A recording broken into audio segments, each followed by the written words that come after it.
Las uvas en la hacienda de doña Catalina de Almodóvar, otrora vibrantes y prometedoras, ahora pendían como lágrimas oscuras y marchitas sobre las vides, un espejo melancólico de la dignidad silenciada de su dueña. A sus 34 años, una edad que la sociedad de la alta nobleza española del siglo XIX había condenado con el epíteto de la eterna solterona, Catalina sostenía la mirada del notario con una estoica calma que apenas velaba el temblor de su alma. El documento que el hombre sostenía no era una simple notificación, sino una sentencia de exilio y deshonra, la culminación de años de maquinaciones silenciosas del vizconde Rafael de León, cuyo rostro joven y pulcro escondía la ambición depredadora de un lobo. La formalidad glacial de la escena, ambientada bajo el sol implacable que bañaba sin piedad la decadente opulencia de la casa, subrayaba la soledad intrínseca de Catalina, cuya única compañía real era la sombra del orgullo familiar que se negaba a extinguirse. La lectura del pliego fue un golpe sordo. Cada palabra sobre deudas antiguas y ejecución de hipotecas resonando con la dureza de un martillo sobre cristal, quebrando los cimientos de su existencia. El vizconde Rafael había logrado tejer una red legal y social tan intrincada que incluso el honor inmaculado de la familia Almodóvar parecía manchado por el inminente fracaso económico. La mirada de Catalina se fijó en el retrato de su padre, un hombre de negocios honrado y firme, sintiendo la punzada de la injusticia que no solo amenazaba su hogar, sino el legado moral que él le había dejado, una carga más pesada que las propias deudas. El estigma de su soltería se magnificaba, pues a ojos de la sociedad, su fracaso en asegurar un matrimonio ventajoso era la prueba de su ineptitud para gestionar el patrimonio. Un juicio cruel que la obligaba a tragarse cada lágrima de rabia contenida. La única y temida ruta hacia la salvación se abría ante ella como un abismo.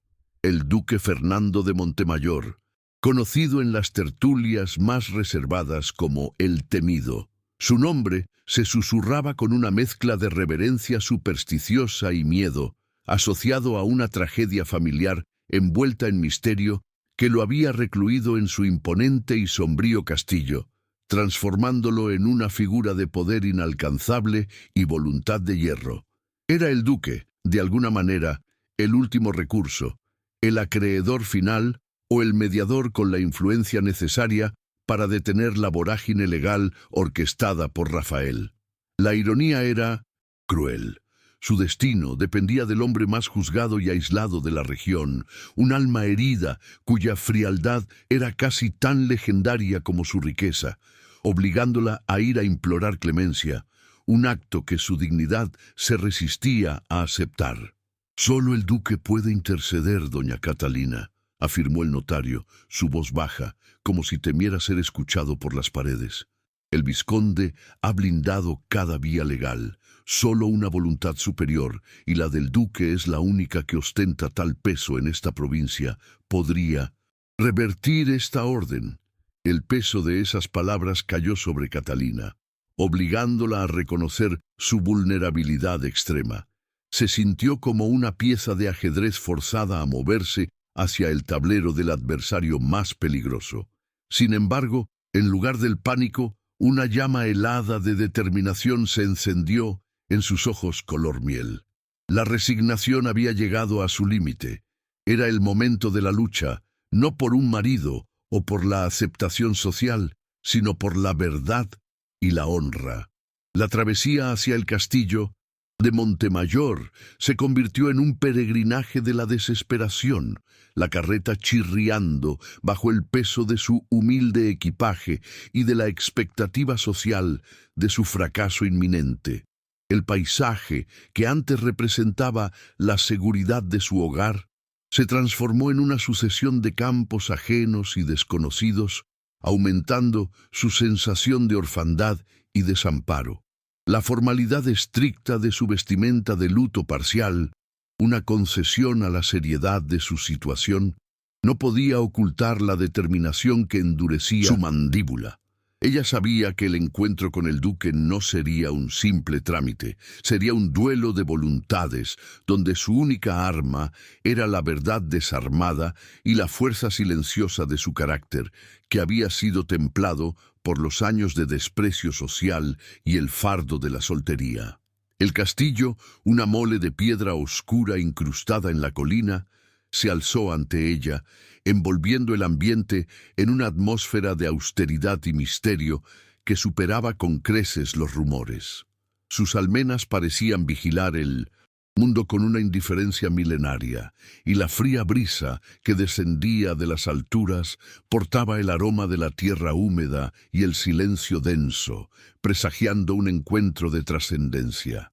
Al cruzar el portalón, Catalina sintió el peso de la historia y el luto, una energía pesada que se adhería a las paredes de la fortaleza. Se preguntó cómo un hombre podía elegir vivir en tal soledad autoimpuesta, un reflejo de su propia existencia aislada, aunque por razones diametralmente opuestas. La espera en el salón principal del castillo fue larga, marcada por el tic-tac solemne de un reloj de pie que parecía medir el ritmo de su creciente ansiedad y la cuenta regresiva hacia su destino. El mobiliario era de una sobriedad imponente, exento de la calidez que había caracterizado su propia hacienda, proyectando un aire de autoridad indiscutible. La inmersión en aquel ambiente casi monástico la llevó a una introspección dolorosa.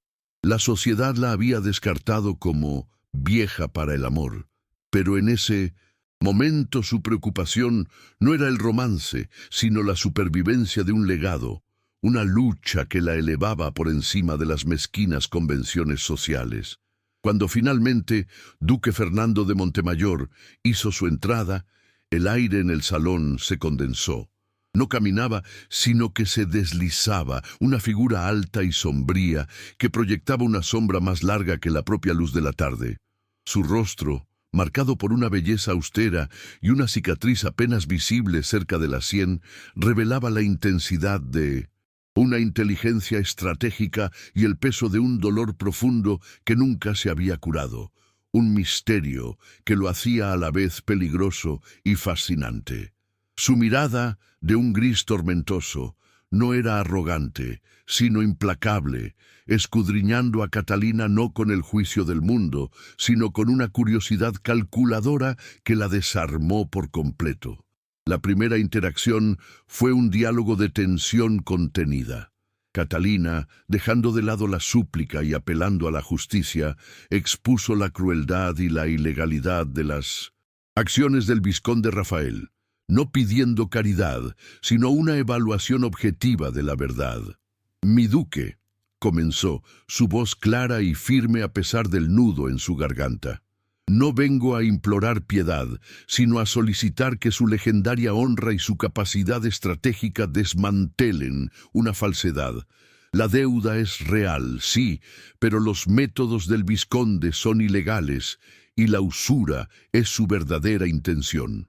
El duque la escuchaba en un silencio absoluto, su expresión ilegible, sus ojos fijos en la dignidad que ella proyectaba a pesar de su posición precaria, viendo no a la eterna solterona, sino a una mujer de principios inquebrantables.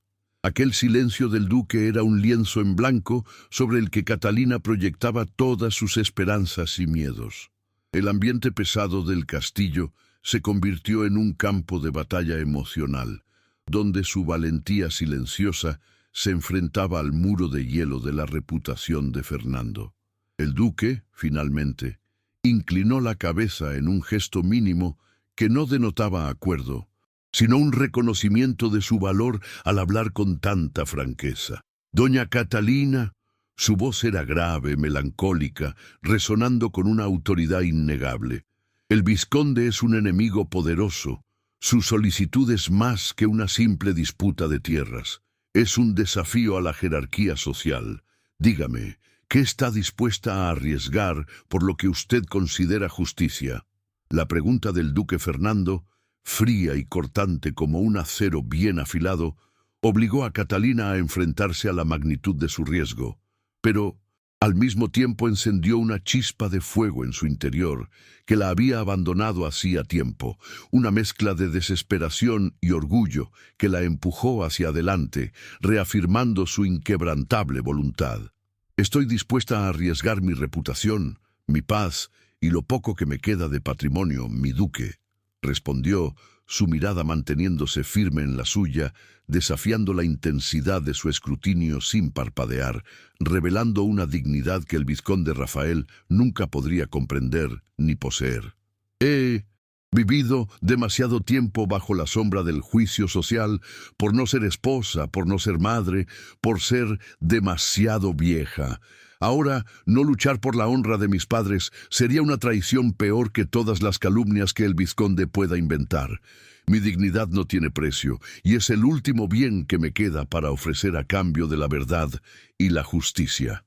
El duque Fernando se movió por primera vez, un movimiento pausado que lo acercó a la chimenea, cuyo fuego proyectaba sombras danzantes sobre su rostro impenetrable, acentuando la solemnidad del momento y revelando la tensión silenciosa que lo consumía. No la miraba con lástima, lo que Catalina agradeció profundamente, sino con una seriedad que sugería que estaba analizando no solo la situación legal, sino también la fibra moral de la mujer que tenía delante, una que se negaba a doblegarse ante la adversidad. Él había visto la ambición desmedida del vizconde Rafael en innumerables ocasiones, un patrón de crueldad social que le resultaba repugnante, un reflejo del cinismo que él mismo intentaba evadir en el aislamiento de su castillo, y ella representaba una fuerza genuina y no contaminada por las convenciones. Una conversación silenciosa se entabló entonces entre ellos, un intercambio de almas a través del lenguaje no verbal que trascendía la formalidad de sus títulos y la diferencia de su posición social, un reconocimiento mutuo de almas solitarias. Catalina vislumbró por un instante el peso de la armadura que Fernando llevaba, la carga de una tragedia antigua y un luto no resuelto que había alimentado su reputación de el temido, una herida tan profunda como el abismo de soledad que la había consumido a ella. Él, por su parte, observó la resiliencia bajo el velo de la resignación de Catalina, la chispa de inteligencia en sus ojos que había sobrevivido a años de menosprecio por su edad y estado civil, viendo en ella a la única persona capaz de desafiar su aislamiento. «El vizconde Rafael me debe también ciertas lealtades, doña Catalina», articuló el duque, su voz un susurro grave, mirando a las llamas, como si buscara la respuesta en el crepitar de la madera, sopesando las dolorosas consecuencias de la acción. «Si interfiero, no solo haré un enemigo público de él, sino que me expondré a mí mismo y a mi pasado a su escrutinio venenoso, ese pasado que he intentado enterrar bajo el peso de estas piedras. Lo que usted pide tiene consecuencias que van más allá de una simple disputa de tierras. Podría reabrir viejas heridas y exponerme al juicio que tanto he temido». Su reticencia no era por cobardía, sino por una feroz necesidad de proteger su intimidad y el recuerdo doloroso de su difunta esposa que había sellado su corazón. El dilema de Fernando era profundo. Su estricto sentido del deber y la justicia le exigían actuar contra la maldad evidente del vizconde, ese cáncer que roía la sociedad, pero el recuerdo de la calumnia y la difamación que habían rodeado su propia tragedia familiar lo convertían en un blanco fácil para Rafael. Catalina, percibiendo la capa de dolor bajo su fachada de poder, no lo presionó, sino que ofreció una verdad simple con la convicción de su alma. «La justicia, mi duque, no debería temer a la luz, por más doloroso que sea el pasado. Si el vizconde actúa con malicia y usura, al dejarlo triunfar, su silencio lo convierte en su cómplice. Y sé que el duque de Montemayor no puede vivir con esa mancha en su honra, no por temor a la sociedad que lo juzga, sino por el respeto que se debe a sí mismo y al legado que debe dejar, un legado de verdad y no de conveniente silencio. Su discurso tocó una fibra sensible en el duque, una apelación a la honra que él valoraba por encima de todo y que no podía ignorar. Después de un silencio que pareció eterno, Fernando levantó la mirada hacia Catalina, y por primera vez el hielo en sus ojos se resquebrajó, revelando una fugaz expresión de reconocimiento y respeto, la rendición de su alma a la verdad que ella proyectaba. «Hechos», dijo secamente, volviendo a su papel de estratega implacable. «Le daré la oportunidad de probar su verdad. Permanecerá en Montemayor bajo mi protección mientras investigo los detalles del reclamo del vizconde. Si sus tierras se pierden, no será sin una lucha justa. Pero si miente doña Catalina, su desgracia será completa, pues mi paciencia con la falsedad es nula». El acuerdo se selló no con un apretón de manos, sino con una mirada compartida de entendimiento mutuo. La estancia de Catalina en el castillo de Montemayor comenzó con una formalidad incómoda, donde los largos pasillos y las cenas silenciosas representaban un constante recordatorio de la distancia que aún existía entre ellos, una distancia de títulos, de dolor y de reputación. Sin embargo, poco a poco, esta distancia comenzó a erosionarse en las altas estancias del castillo. Las conversaciones iniciales sobre documentos y leyes evolucionaron hacia intercambios más personales, a menudo bajo la luz suave de la biblioteca, donde el aroma a cuero viejo creaba un ambiente de intimidad involuntaria. Catalina, con su inteligencia aguda, se mostraba una formidable conversadora, y el duque descubrió que su mente era tan cautivadora como la dignidad de su porte, una mente que lo desafiaba y lo estimulaba. Fue durante estas veladas cuando Catalina comenzó a ver al hombre detrás de El Temido, un hombre atormentado por fantasmas que buscaba redención.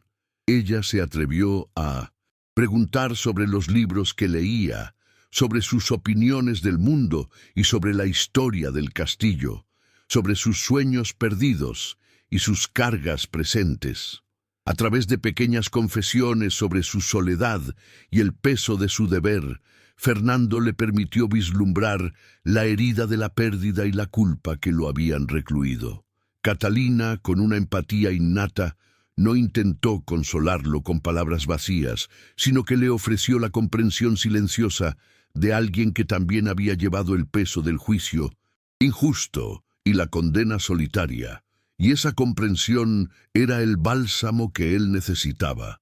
Por su parte, Fernando la observaba en las pocas ocasiones sociales en las que se veían obligados a asistir, notando cómo la sociedad intentaba marginarla, ignorarla con desprecio, y cómo ella respondía con una gracia silenciosa y un orgullo inquebrantable, una armadura forjada en la decepción.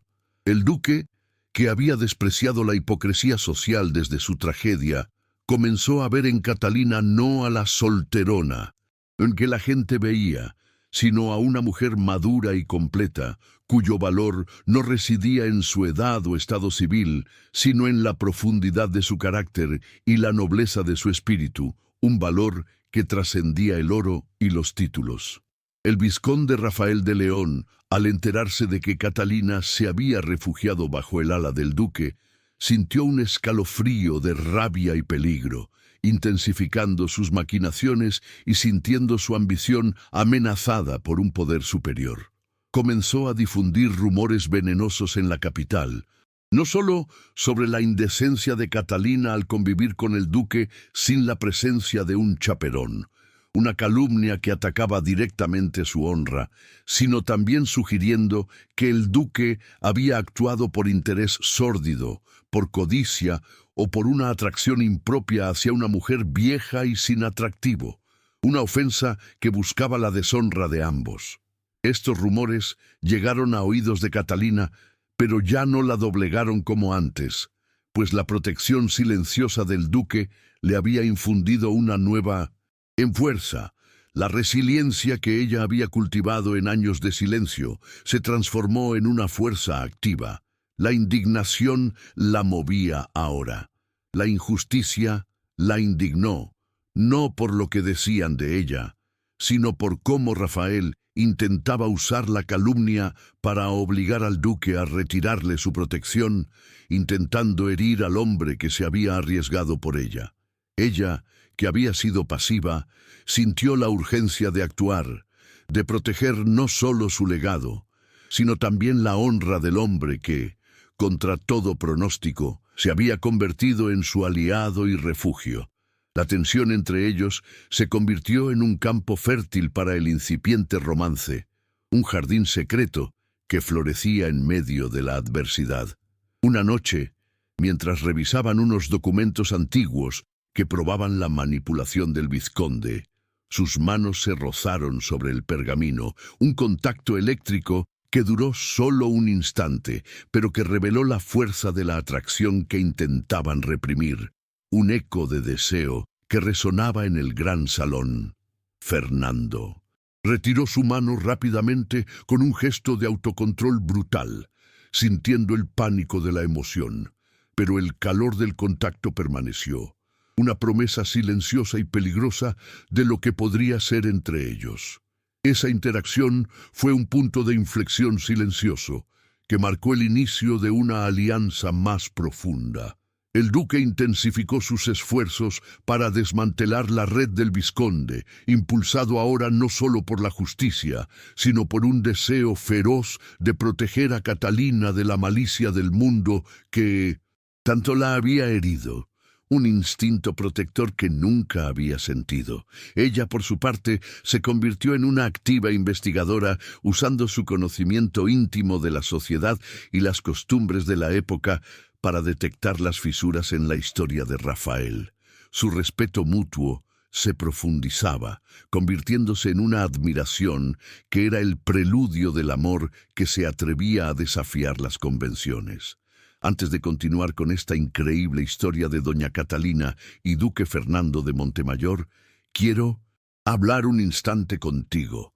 Esta es una de esas narraciones que te harán emocionarse, suspirar y tal vez hasta derramar lágrimas. Acompáñame hasta el final de esta jornada, porque cada giro, cada sacrificio y cada gesto de amor merecen ser vividos contigo. Cuéntame en los comentarios desde qué lugar del mundo estás escuchando este relato. Es hermoso imaginar esta historia llegando a tantos rincones diferentes, uniendo corazones a través de la emoción. Aprovecha y suscríbete a nuestro canal para seguir disfrutando de historias de época, siempre llenas de amor, aventura, intrigas y redención.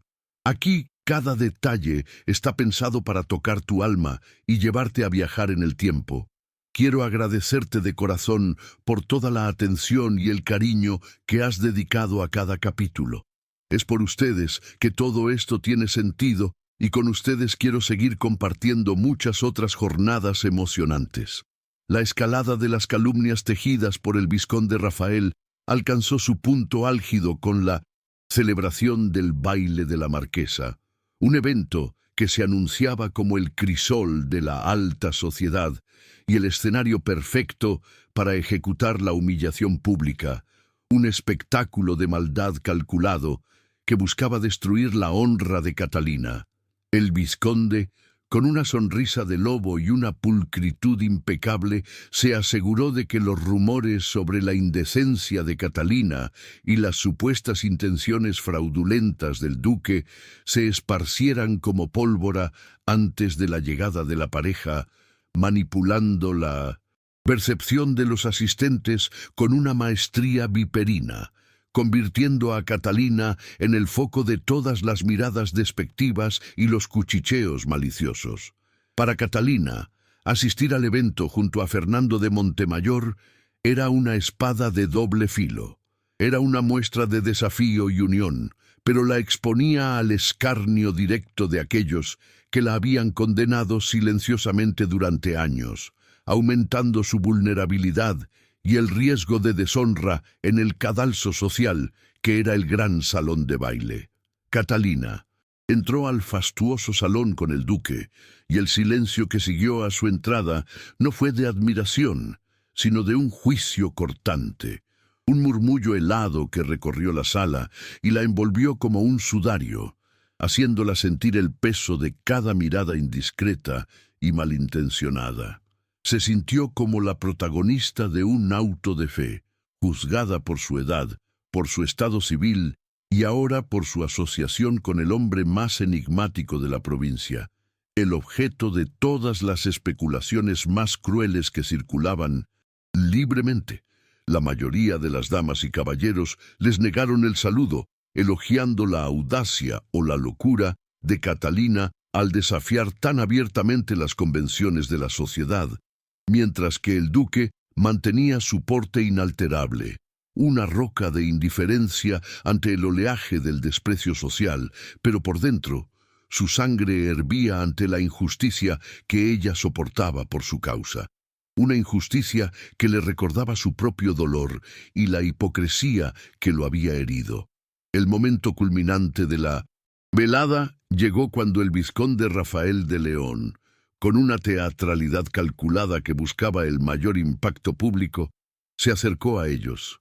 Su rostro radiante de una falsa cortesía que no lograba ocultar la malicia en sus ojos pequeños y avariciosos, la encarnación de la hipocresía social. Se dirigió a Catalina con un tono melifluo, pero con palabras afiladas como navajas, que atacaban directamente su honra y su capacidad para la maternidad, el punto más sensible de su identidad femenina, el estigma que la sociedad le había impuesto. «Doña Catalina, es sorprendente verla aquí», comentó con un tono de falsa lástima que hirió más que la burla abierta. «Debe ser reconfortante para usted encontrar un protector tan generoso. Aunque me pregunto qué beneficio encuentra el duque en una mujer que ya no tiene la flor de la juventud ni la posibilidad de asegurar su linaje con hijos y herederos». Aquel ataque, que la catalogaba como una inversión sin futuro, una reliquia social sin valor más allá del dinero, fue un golpe directo al núcleo de sus inseguridades, la herida que la sociedad le había infligido durante años por haber superado la edad casadera, un dolor que era casi físico y que resonaba en lo más profundo de su ser. Las palabras del vizconde reverberaron en el salón, y varios invitados se taparon la boca con abanicos y pañuelos, disfrutando del drama cruel como si fuera una obra de teatro exquisita. El rostro de Catalina se tensó, sintiendo el ardor de la humillación que le subía por la garganta, pero su dignidad le impidió derrumbarse, logrando mantener una fachada de control, aunque por dentro el mundo de su resignación se desmoronaba. Estaba a punto de responder con una calma forjada en la rabia y en el intelecto, apelando a su agudeza mental para desmantelar la burla del vizconde y exponer su vacío interior, cuando sintió la presencia firme y la mano protectora del duque sobre su espalda, un gesto de apoyo que la ancló al momento y le dio la fuerza para no ceder al pánico que amenazaba con paralizarla. Ese simple toque, breve pero cargado de significado, fue un reconocimiento de su dolor y su valía, una afirmación silenciosa que la hizo sentir menos sola en medio de la hostilidad. El duque no se retiró, sino que se convirtió en su escudo contra la maldad del mundo, un muro inquebrantable de apoyo. El duque Fernando se interpuso sutilmente entre Catalina y el vizconde, y la calma que emanaba de él era más intimidante que cualquier grito o exhibición de fuerza bruta. Su presencia dominaba el espacio. Su voz era grave y pausada, cada sílaba cargada de una autoridad innegable que hizo que el salón guardara un silencio absoluto, concentrando la atención en el duelo verbal que estaba a punto de ocurrir. «Vizconde», articuló Fernando con una frialdad que helaba la sangre y un desprecio manifiesto en el tono. «Su insolencia es tan grande como su bancarrota moral. La dignidad de doña Catalina no está determinada por la opinión fugaz de chismosos maliciosos, ni por la capacidad de engendrar, sino por su carácter inmaculado, su inteligencia y su honradez, cualidades que usted jamás podrá comprar ni comprender con su mente estrecha y avariciosa. El público jadeó ante la confrontación directa, el duque arriesgándolo todo por ella, una escena inaudita en la sociedad. Fernando continuó, su mirada gris tormentosa, ahora fija en el vizconde con una intensidad que prometía represalias y un ajuste de cuentas inminente. Además, dijo, su tono adquiriendo una nota de desafío público, un compromiso inesperado que conmocionó a todos. No tiene usted derecho a cuestionar los afectos y decisiones de doña Catalina o las mías. Mi interés en su persona no es de conveniencia, vizconde, sino de respeto y fascinación, un sentimiento que usted, con su ambición ciega, nunca podrá despertar en una mujer de su calibre, una mujer que vale más que todas sus tierras juntas. Haría bien en recordar que es un huésped en esta sociedad y no su juez. El duque había intervenido, no solo por deber, sino con un destello de genuino afecto y respeto que chocó a toda la sociedad, obligando a Catalina a mirarlo con un nuevo entendimiento, un shock de reconocimiento que le llenó el pecho de una emoción abrumadora. Ese gesto, esa defensa pública, no fue solo un acto de protección, sino un punto de virada crucial. La heroína, hasta entonces pasiva, forzada a la acción por la protección del hombre que la veía por primera vez como un ser completo, digno de ser amado a pesar de su edad. En ese momento, ella sintió que el duque Fernando había roto la armadura de su luto, y con ese acto había roto las cadenas de su resignación social, infundiéndole un coraje nuevo. El vizconde Rafael, humillado públicamente, retrocedió con un gesto de furia contenida, su rostro pálido bajo su tez aceitunada, sintiendo la humillación quemándole la piel y jurando venganza. El duque, al volverse hacia Catalina, no le ofreció una disculpa por el escándalo, sino una mirada de profundo respeto y una intensidad que la hizo temblar, una mirada que trascendía todos los juicios sociales. Ella había encontrado su voz y él había encontrado su razón para luchar, una conexión forjada en la confrontación. Esa misma noche, de vuelta en el castillo, el ambiente estaba cargado de la electricidad de la confrontación y la confesión no dicha que flotaba entre ellos, una promesa de futuro en la penumbra. Catalina se dirigió a Fernando, sus ojos brillantes de emoción y determinación. «Mi duque», comenzó con una voz que había encontrado un nuevo tono de resolución y una firmeza que sorprendió incluso al duque. «Usted arriesgó su reputación por mí. Desafió las normas más sagradas de esta sociedad por defender mi honor. No puedo seguir siendo una carga pasiva. Dígame cómo puedo ayudar en esta lucha, no como su protegida, sino como su aliada. Mi conocimiento de la sociedad y sus debilidades puede ser nuestra mejor arma para exponer a ese hipócrita y restaurar la justicia». Fernando, aún bajo el influjo de la adrenalina y la emoción, la miró y por primera vez sonrió. Una curva leve pero genuina que disipó la sombra de su dolor, iluminando fugazmente su rostro con una belleza inesperada. «Su astucia es más valiosa que 10 duelos, Catalina. Si el vizconde usa la calumnia social, debemos usar la verdad y la inteligencia para desmantelar su red.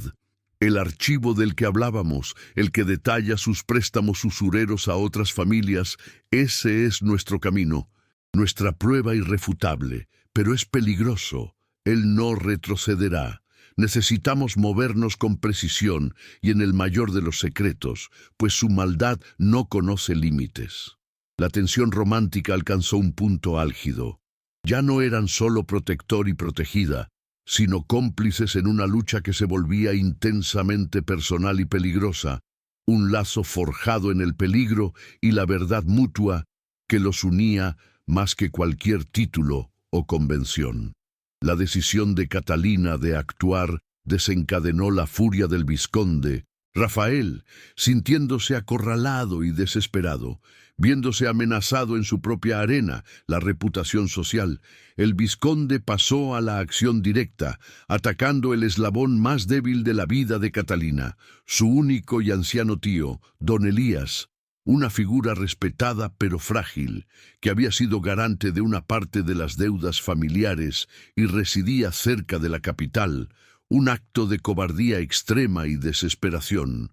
La noticia del secuestro o desaparición forzada de don Elías, orquestada para silenciarlo y forzar a Catalina a abandonar su alianza con el duque, llegó a Montemayor como un rayo en cielo despejado, un evento que intensificó el drama y el peligro, sumiendo a Catalina en una angustia profunda.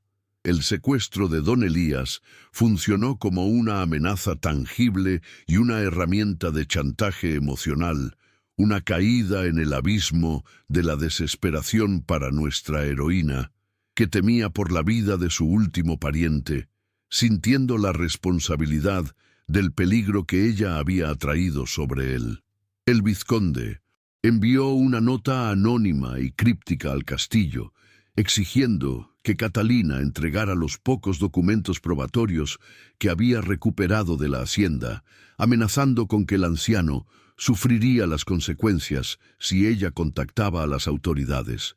Este acto de crueldad extrema movió a Fernando a la acción inmediata. La lucha ya no era por tierras o por honor, sino por una vida, un acto que superaba la línea de la decencia, sumergiendo a los protagonistas en una batalla de vida o muerte contra un enemigo que no conocía límites morales ni humanos. La reacción de Fernando fue de una ira contenida y brutal, una fuerza primitiva que él había reprimido durante años de luto y aislamiento. Su pasado, marcado por la pérdida de un ser querido, debido a la intriga y la pasividad, lo obligó a confrontar sus propios demonios y su reclusión emocional. El luto que lo había paralizado se transformó en una necesidad ardiente de proteger a Catalina y a su tío, un fuego purificador que quemaba su armadura. El duque, que había reprimido su corazón, sintió el temor helado de perderla, un miedo más intenso que el que había sentido por su propia vida o reputación, una clara señal de su amor floreciente. Esta amenaza directa sirvió para romper los últimos vestigios de su armadura emocional, obligándolo a aceptar el amor incipiente y la vulnerabilidad que venía con él, el riesgo de volver a amar y perder. Catalina, ante la desesperación, no se derrumbó. Su inteligencia se agudizó. Usaba sus contactos estratégicos en el gobierno y el ejército. Ella usó su conocimiento íntimo de los pequeños detalles de la vida social de Rafael. Recordó los hábitos, las casas de campo de sus socios menores, las rutas de sus cocheros, detalles que pasaban desapercibidos para la mayoría, pero que para su mente observadora eran la clave para descifrar el paradero de su tío. Ella le proporcionó al duque una pieza crucial de información. El vizconde usaba una remota cabaña de caza, propiedad de un socio menor conocido por su discreción, para sus encuentros clandestinos, un lugar perfecto para mantener a alguien cautivo en secreto. Su intuición femenina y su mente analítica se convirtieron en el motor de la misión de rescate, demostrando que su valor era estratégico y no solo emocional. Su contribución fue vital para el plan que se forjó en las horas siguientes, una colaboración que sellaba su alianza. El peligro y la intimidad forzada transformaron su relación. Las noches se llenaron de planes, de mapas extendidos sobre la mesa y de la cercanía física inevitable que se da en medio de la conspiración, sus alientos mezclándose en la oscuridad de la biblioteca. Fernando empezó a depender de la perspicacia de Catalina, admirando la frialdad con la que ella manejaba la crisis, su valentía silenciosa. Compartieron temores profundos y esperanzas furtivas, momentos en los que se permitieron ser solo Fernando y Catalina, dos almas en medio de la tormenta, dejando atrás sus títulos y su dolor. Ella vio el miedo en sus ojos grises, el miedo de fracasar de nuevo en proteger a un ser querido, y él vio la fortaleza indomable que la había sostenido durante su vida solitaria y que ahora lo sostenía a él. En una de esas noches tensas, justo antes de que el duque partiera en la misión de rescate, el peso de la emoción y el riesgo se hizo insoportable. La verdad de sus sentimientos finalmente se desbordó. Catalina se acercó a él, no para implorar, sino para afirmar: vuelva, no por la deuda ni por la promesa, sino porque me he acostumbrado a ver el hombre que está detrás del título, y ese hombre me ha enseñado a no rendirme y a luchar por lo que es justo, a no aceptar el destino que me impusieron y a amar de nuevo. Fernando tomó su rostro entre sus manos, su mirada llena de una intensidad que trascendía la pasión y el romance. Era la mirada de alguien que había encontrado su ancla en medio del mar, su razón para luchar y para vivir. «Usted me ve, Catalina», susurró con una voz quebrada por la emoción. «Me ve por primera vez después de tantos años de sombras. Volveré por usted. Y cuando lo haga, la sociedad y el vizconde dejarán de dictar nuestro destino, pues lo tomaremos en nuestras manos y seremos libres de amar sin temor». El beso que siguió no fue suave, sino urgente y necesario, sellando su alianza con la promesa de una vida futura que desafiaría todos los prejuicios y el dolor pasado. El duque miró el diario de Leonor en las manos de Catalina. Una sonrisa de satisfacción fría cruzó su rostro. «Con esto, no solo salvamos su hacienda, Catalina, salvamos el alma de esta provincia y restauramos el honor de mucha gente honesta. La justicia no esperará». Su voz ya no era la de el temido, sino la de un hombre con un propósito claro y un corazón anclado al amor y a la verdad. La misión de rescate de don Elías se puso en marcha bajo la densa oscuridad de la noche. Un manto cómplice que ocultaba la caballería discreta del duque, Fernando y su fervoroso deseo de proteger a Catalina de la maldad del vizconde, un deseo que superaba su propia cautela y lo hacía arriesgar su vida sin dudar. El duque partió, llevando consigo no solo la información crucial proporcionada por ella, sino también la promesa del beso, un juramento de regreso que lo impulsaba más que su propio código de honor, y lo ligaba a un futuro esperanzador, un futuro que por primera vez después de años de luto se atrevía a desear con todas sus fuerzas.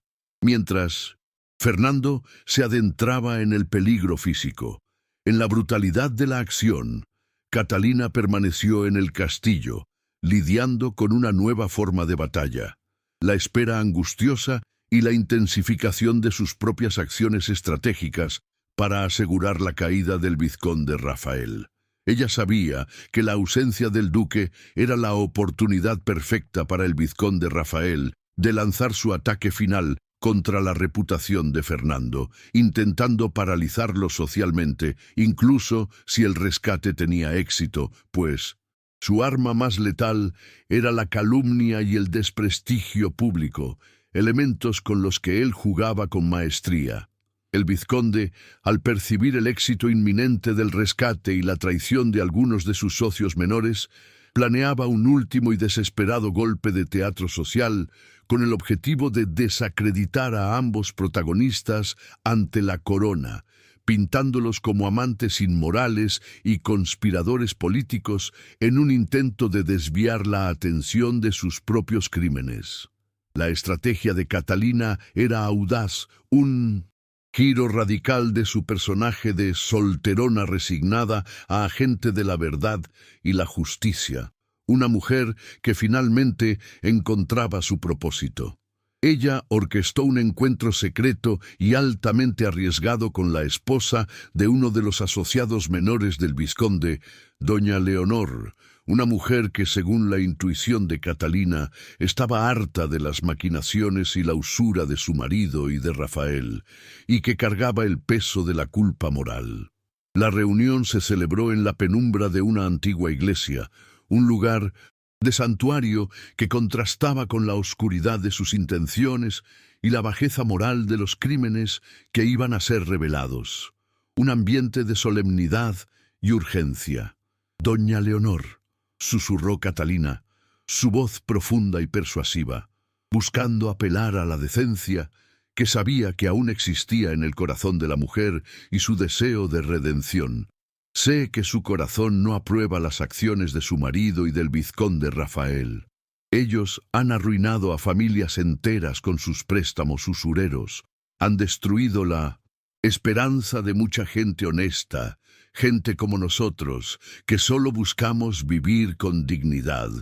Mi tío es un rehén, pero el verdadero rehén es la justicia y la verdad. Si usted tiene en su posesión la prueba de que las firmas en las actas de deuda que posee el vizconde son falsificadas, debe dármela. No para mi beneficio personal, sino para detener esta plaga de codicia. Es una oportunidad para que usted y su familia recuperen la honra que el vizconde les ha robado con su asociación con él. Un acto de redención». El argumento de Catalina no era solo sobre su propia deuda y la pérdida de su hacienda, sino sobre el propósito de justicia social que se había encendido en ella, una causa que la había elevado por encima de su dolor personal, dándole un sentido a sus años de sufrimiento. Su empatía con otras víctimas de la usura del vizconde, revelada en el archivo que había revisado con Fernando, le dio una credibilidad y una fuerza moral inquebrantables, transformándola en una voz para los que no tenían poder para defenderse de la opresión. Leonor, movida por la dignidad silenciosa de Catalina y el conocimiento de la crueldad de su propio marido y del vizconde, rompió en un llanto de alivio y culpa, liberando la carga que la consumía y aceptando su única vía de escape. Ella entregó a Catalina un pequeño cofre de madera que contenía el diario de su esposo, detallando los sobornos, las falsificaciones y las amenazas que el vizconde había utilizado para obtener las tierras de los campesinos y las propiedades de la pequeña nobleza, un registro meticuloso de sus crímenes que no dejaba lugar a dudas. Este cofre fue el verdadero punto de virada en la trama y en el destino de todos los afectados, la prueba irrefutable que necesitaban para mover la mano de la ley y lograr la tan anhelada justicia. Catalina no solo tenía una prueba circunstancial, sino una confesión escrita que implicaba directamente al vizconde Rafael y a sus cómplices en crímenes de extorsión y fraude sistemático, lo que convertía la disputa de tierras en un caso de justicia penal de alta relevancia para la corona. El cambio de la trama, de un romance de honor a una lucha activa por el empoderamiento de la comunidad afectada y la justicia, infundió a Catalina una nueva energía, transformándola en una figura de resiliencia activa y valentía inquebrantable, lista para enfrentarse a la sociedad que la había juzgado. Mientras tanto, a kilómetros de distancia, la misión de rescate de Fernando llegaba a su dramático clímax en la cabaña remota, bajo la espesa niebla de la madrugada que ocultaba la acción. El duque, utilizando su destreza en la estrategia militar, logró infiltrarse en el lugar, enfrentándose a los rudos secuaces del vizconde con una habilidad asombrosa y una furia que solo el amor podía desatar. La escena fue de acción tensa y violenta, un contraste brutal con la formalidad del castillo y los bailes de salón que habían marcado el inicio de su relación. Fernando actuó con una precisión fría y un valor feroz, impulsado por el recuerdo del rostro de Catalina y la promesa de un futuro que dependía de su éxito y su regreso a su lado. El duque encontró a don Elías en un estado de salud delicado, atado y aterrorizado, pero vivo, un triunfo para la justicia y para su promesa de protección. En un enfrentamiento directo con el jefe de los secuestradores, Fernando exhibió su fuerza física y su habilidad en el manejo de la espada, superando el duelo con una eficiencia brutal que cimentó su reputación de El Temido, pero que ahora estaba al servicio de la justicia y de la mujer que amaba, no de su propia miseria. El rescate fue exitoso, y don Elías fue puesto a salvo bajo la protección de un destacamento de hombres de confianza del duque, asegurando su bienestar y brindando un respiro de alivio a Catalina. El regreso de Fernando al castillo no fue solo el regreso del héroe victorioso, sino el reencuentro de dos almas destinadas que se habían confirmado en 1900 medio del peligro. Al ver a don Elías a salvo, Catalina se lanzó a los brazos del duque con un abandono que superó todas las convenciones sociales. Fue un abrazo de gratitud, alivio y amor. Un momento donde sus títulos y sus pasados desaparecieron, quedando solo dos personas unidas por una lucha común y una conexión innegable. La noche del reencuentro se convirtió en el punto culminante de su arco romántico y el de su mutua curación. El duque Fernando, con los rastros de la batalla aún visibles, miró a Catalina, no con la frialdad de su antiguo yo, sino con una vulnerabilidad y un amor recién descubierto. Él había arriesgado su vida por ella, y ella había arriesgado su reputación por él. «Usted no es una solterona, Catalina», susurró, apartándole un mechón de pelo de la cara. «Usted es el ancla que le faltaba a este castillo, la luz que rompe mis sombras. Usted es el amor que nunca creí merecer después de mi pérdida, mi redención absoluta». Catalina, sintiéndose por primera vez totalmente vista y valorada, más allá de los prejuicios de su edad o estado civil, se permitió ser vulnerable y aceptar la inmensidad del sentimiento que la inundaba. «Y usted, mi duque», le respondió con lágrimas de emoción que no eran de tristeza, sino de liberación. «Usted es la honra que la sociedad no comprende. Es el hombre que eligió la justicia sobre el miedo, y ese es el hombre que mi alma anhelaba. Ya no temo al juicio de la sociedad, porque he encontrado mi verdad y mi coraje a su lado, mi destino entrelazado con el suyo». La entrega emocional que siguió fue un acto de confianza total, un sello a su alianza y un desafío a todas las normas que habían intentado separarlos. Una unión de cuerpos y almas en la noche que prometía la eternidad. Fue un momento de curación para ambos. Fernando superó su luto al permitirse amar de nuevo, y Catalina se empoderó al aceptar su deseo y su valía como mujer madura. Su amor floreció en medio de la crisis, un fuego que purificaba sus heridas pasadas y los preparaba para el enfrentamiento final con el vizconde Rafael, una batalla que enfrentarían juntos, de la mano. Con don Elías a salvo y el cofre de pruebas en su poder, Catalina y Fernando ya no solo defendían un legado, sino que se preparaban para la ofensiva final, armados con la verdad. El diario de doña Leonor era la munición que necesitaban para exponer el fraude del vizconde ante las autoridades más altas de la corona. No solo un triunfo personal, sino una victoria para la verdad y la comunidad entera. La justicia social se había convertido en el tema principal de su lucha, un propósito superior que daba sentido a su unión y a su existencia. El plan del duque cambió de la simple defensa de la tierra de Catalina a la exposición pública de la corrupción que Rafael representaba, un acto que buscaría la redención para toda la comunidad afectada por su avaricia. El paso siguiente era crucial y requería la colaboración de ambos, combinando la estrategia militar del duque con la inteligencia social de Catalina para un ataque perfectamente orquestado y sin fisuras. Él se encargaría de la seguridad y el contacto con las autoridades de la corona, mientras que ella se encargaría de la difusión controlada de la información en los círculos sociales correctos, aislando al vizconde de sus aliados más poderosos, utilizando sus propias armas sociales en su contra. Su unión en la batalla era la prueba de su compromiso mutuo, el entrelazamiento de sus destinos en un tapiz de peligro y pasión que los hacía invencibles.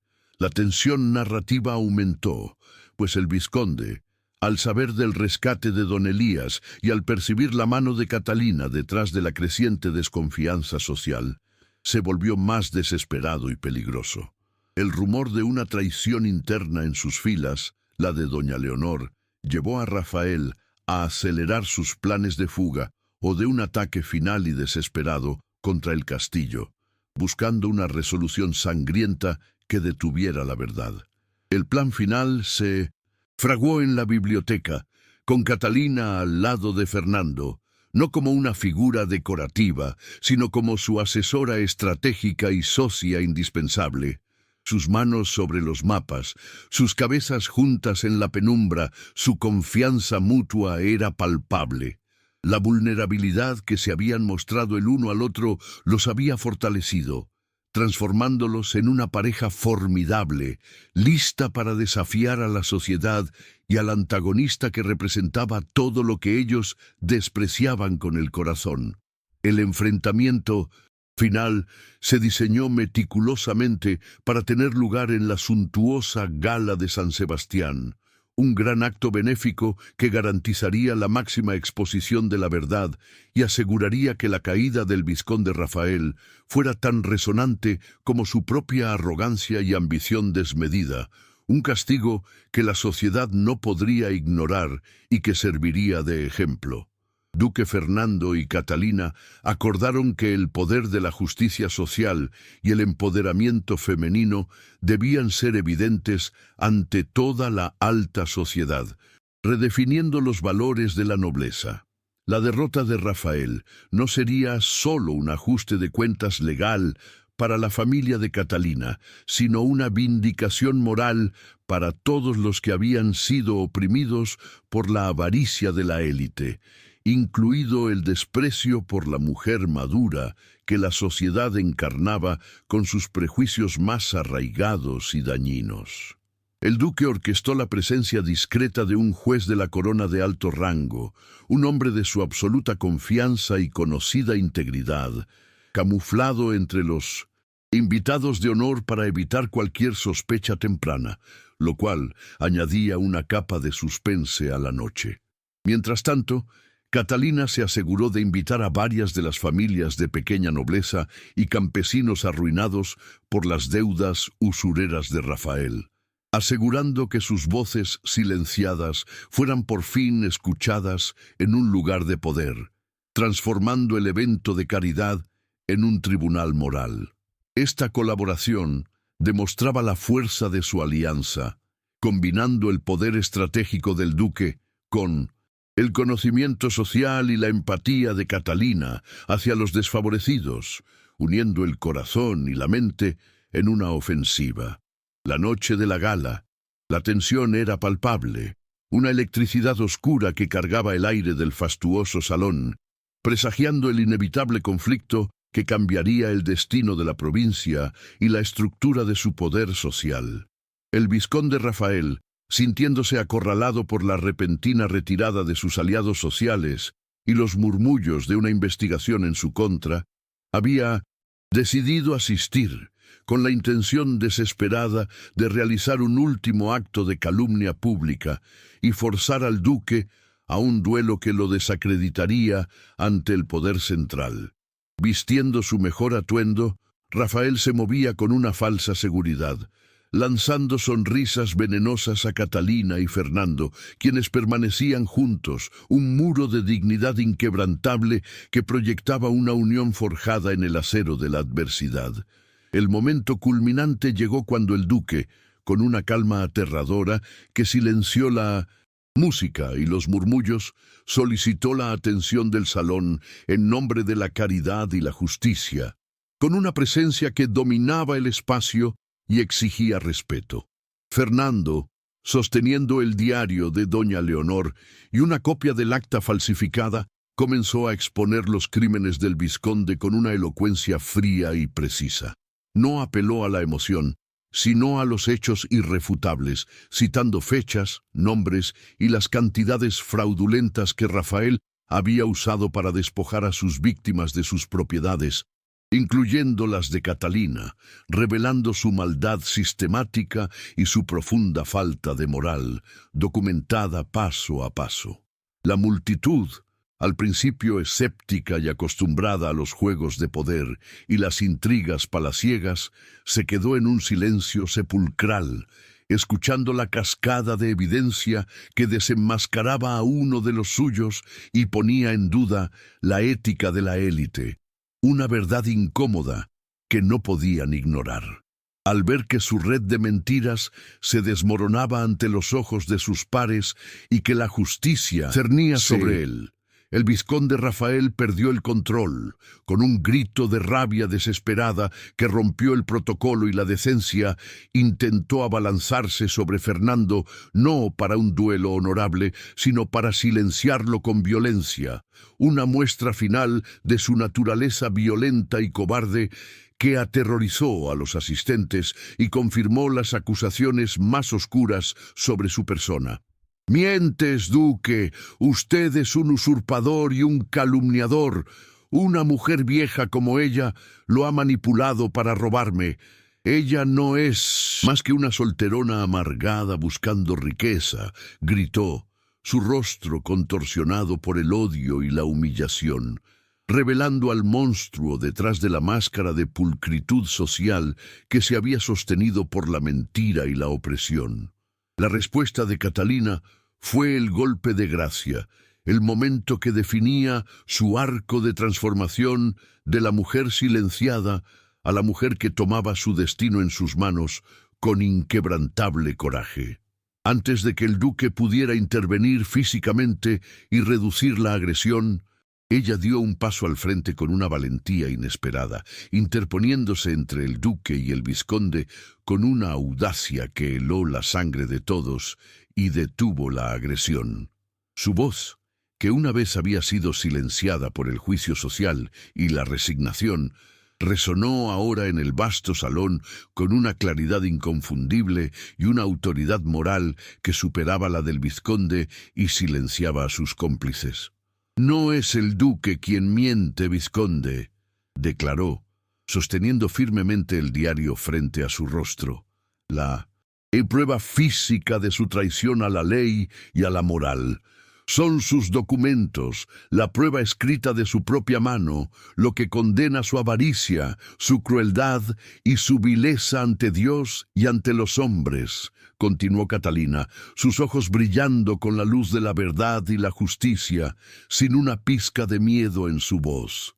«Y esta mujer, que usted llama vieja y manipuladora para desprestigiarla, es la que ha reunido las pruebas que lo llevarán a responder ante la corona, porque la dignidad y la justicia no tienen edad ni dependen de la opinión de un hombre corrupto y sin alma, como usted, vizconde Rafael de León».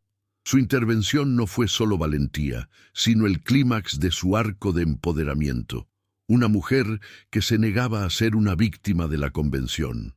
Catalina, la solterona que la sociedad había despreciado, se había transformado en la agente de la justicia social, usando su inteligencia y su conocimiento íntimo de las maquinaciones de la élite para derrotar al opresor en su propio terreno.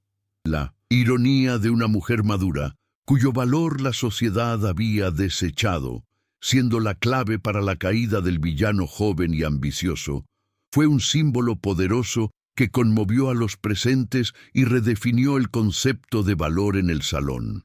El duque Fernando, al verla actuar con tanta determinación y coraje, sintió una oleada de orgullo y amor que lo liberó por completo de sus ataduras emocionales, un sentimiento puro que disipó su luto. Se acercó a ella no para protegerla de la confrontación, sino para estar a su lado, en absoluta igualdad de condiciones, sellando su unión ante el mundo como un equipo invencible. Juntos miraron al vizconde, que intentó una última y patética huida en medio de la confusión, pero fue interceptado por los hombres del duque y el juez de la corona, quienes actuaron con la rapidez de la ley y la eficiencia de su autoridad. Los hombres del juez, con la evidencia irrefutable en mano, ordenaron su arresto inmediato, leyéndole los cargos en voz alta para que toda la sociedad escuchara el peso de sus crímenes, sellando su destino bajo el peso de la ley y la condena pública. La detención de Rafael fue el estallido final del conflicto principal, un momento de liberación y catarsis para la comunidad entera y para los protagonistas, cuyo futuro se abría finalmente a la luz. El vizconde Rafael de León fue llevado fuera del salón, sus gritos de protesta y sus amenazas ahogándose en la conmoción y el silencio de la justicia restaurada. Su humillación fue total, pública, y una lección severa para la sociedad hipócrita que lo había encumbrado. Y la amenaza principal había sido resuelta por la unión de la estrategia del duque y la valentía de Catalina, la mujer a la que había subestimado. Los asistentes a la gala, al principio jueces y cómplices silenciosos del sistema, se convirtieron en testigos de la justicia, muchos de ellos avergonzados de su propia complicidad en la condena social de Catalina, al ver su triunfo moral ineludible. El juez de la corona anunció formalmente la anulación de las deudas fraudulentas y la restauración de las tierras de doña Catalina, un triunfo legal que se sintió como una victoria personal y social, la culminación de su lucha por la verdad y la dignidad, la victoria del amor y el coraje. El duque tomó la mano de Catalina, sus dedos entrelazados en un gesto de pertenencia total, su amor consolidado por la batalla que habían ganado juntos, un lazo irrompible. La mirada de Fernando, que una vez fue de hielo, ahora reflejaba una calidez profunda, un amor que había encontrado su hogar en la mujer madura y valiente que lo había sacado de las sombras, sellando su compromiso ante el mundo, un compromiso que desafiaba todas las reglas y que prometía un futuro lleno de luz. El silencio que siguió a la partida ignominiosa del vizconde Rafael no fue un vacío, sino un lienzo sobre el cual se pintó la esperanza y el reconocimiento público. La élite social, despojada de su cinismo por la fuerza de la verdad y el espectáculo de la justicia, se acercó a Catalina y al duque Fernando, no para juzgarlos, sino para ofrecer un respeto tardío y genuino, reconociendo el inmenso valor de su lucha. Don Elías, el tío de Catalina, recuperado y presente en la gala, dio un testimonio emotivo sobre el valor y la inquebrantable dignidad de su sobrina, sellando la restauración de su honra familiar de manera pública y definitiva. El duque Fernando de Montemayor ya no el temido, sino un hombre redimido por el amor y la acción justa, separó ante todos su mano firme sobre la de Catalina, con un porte que ahora irradiaba paz y propósito. La victoria no se limitó a la derrota de un villano, fue una victoria para la justicia social en toda la provincia. Utilizando las pruebas irrefutables del diario y el testimonio crucial de las familias afectadas por la usura, el duque Fernando emprendió una campaña legal para anular sistemáticamente las deudas fraudulentas de Rafael, asegurando que las tierras usurpadas volvieran a sus legítimos dueños con el apoyo de la corona. Catalina, con su empatía y conocimiento íntimo del tejido social, se convirtió en la voz y el rostro de esta restitución, supervisando el proceso y asegurando que la comunidad afectada no solo recuperara su patrimonio, sino también su dignidad. Este trabajo en conjunto se convirtió en el cimiento más sólido de su relación, demostrando que su amor estaba basado en un propósito más grande que la simple pasión y la mera conveniencia. Un amor con verdadero sentido social. El regreso a la hacienda de Almodóvar fue un acto simbólico de curación y el inicio de una nueva era. Fernando acompañó a Catalina, no como un señor conquistador, sino como un compañero que la ayudaba a reconstruir cada rincón de su hogar con el respeto de un socio. El sol se filtraba entre las vides, que ahora parecían más verdes que nunca, como si la tierra misma celebrara el retorno de su dueña legítima después de la larga noche de la opresión. El castillo de Montemayor ya no era el refugio sombrío de su luto, sino el hogar de su nueva vida. Pero la hacienda representaba la perseverancia de Catalina y el legado que habían luchado por proteger con fervor. El luto de Fernando por su pasado se había disuelto por completo en la luz de la esperanza que Catalina le ofrecía, aceptando que amar de nuevo no era una traición a su recuerdo, sino la culminación de su propio arco de redención personal. Meses después, el anuncio de su boda fue un desafío final y glorioso a todas las normas sociales que habían intentado separarlos desde el inicio de su relación, un grito de libertad contra el prejuicio. La sociedad, que una vez había condenado a Catalina como demasiado vieja para amar y a Fernando como demasiado frío para sentir, no pudo evitar inclinarse ante la evidencia de su amor y su poder moral y político, reconociendo su destino inevitable.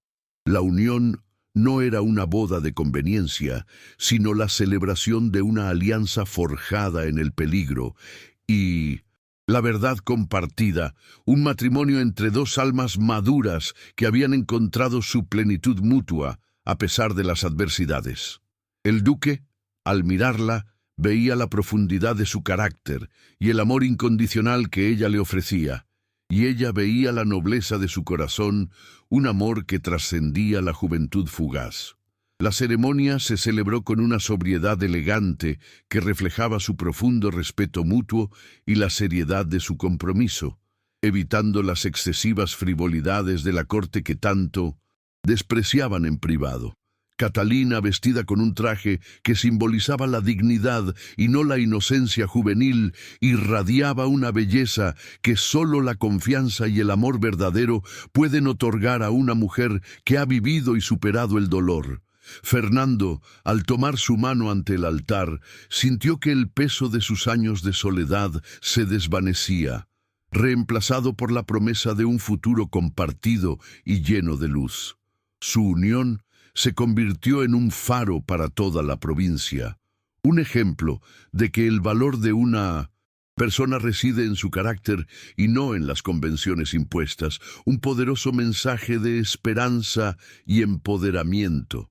El legado que construyeron juntos se centró firmemente en la justicia y la comunidad, un propósito que dio un nuevo y profundo sentido a su influencia y poder. Utilizaron su riqueza para crear instituciones de apoyo legal para los campesinos y la pequeña nobleza, asegurando que otros no cayeran víctimas de usureros como Rafael, y estableciendo un sistema más equitativo. El duque Fernando encontró su propósito al lado de Catalina, dedicando su inteligencia estratégica a las causas sociales y a la reforma, mientras que ella se convirtió en la consejera indispensable, utilizando su conocimiento de la sociedad para el bien común. La tristeza de su pasado se transformó en la fuerza motriz de un cambio positivo y duradero, dejando una huella imborrable en su comunidad. El castillo de Montemayor se llenó por fin de vida y calidez, reflejando el corazón sanado de su dueño y su bienvenida a la alegría. Las largas galerías ya no resonaban con el silencio del dolor y el luto, sino con la risa y los planes de futuro que forjaban cada día con esmero y mutua admiración. La narrativa se cierra con una imagen de paz y amor duradero, demostrando que la verdadera belleza y el amor más profundo se encuentran en la madurez del espíritu y la valentía de enfrentar el destino impuesto, un amor que florece contra todo pronóstico y juicio social. El tiempo avanzó, y aunque la sociedad aún murmuraba sobre la inusual pareja y su desafío a las convenciones, sus acciones silenciaron toda crítica mezquina con el poder de la evidencia de su felicidad y rectitud. Los años les trajeron una felicidad serena, una conexión profunda y una admiración mutua que solo creció con el tiempo, basada en el respeto y el entendimiento incondicional. El duque, antes implacable, era tierno y devoto con Catalina, encontrando en ella su paz y su refugio. Ella, antes vulnerable, era fuerte y segura. La duquesa que gobernaba su corazón y su hogar con sabiduría y gracia, aceptando su nuevo rol con dignidad. Fernando y Catalina, sentados una tarde al calor de la chimenea que había sido testigo de su primer encuentro, lleno de tensión y desesperación, se miraron con la comprensión silenciosa de dos personas que lo habían superado todo juntos. El peso de la edad había desaparecido. Solo quedaba el inmenso valor de una vida compartida. Una vida que desafió la noción de que el amor tiene fecha de caducidad. Su historia era la prueba fehaciente de que el amor más verdadero es el que cura, el que empodera y el que se atreve a mirar más allá de las superficialidades sociales, encontrando la belleza en la fuerza del carácter inquebrantable de una mujer madura que se negaba a ser definida por su edad. Su legado, más que títulos o tierras, fue la valentía de vivir sin miedo al juicio y con un profundo sentido de la justicia, demostrando que la dignidad de una mujer no se mide por su juventud o estado civil, sino por la nobleza de sus acciones y la profundidad de su alma.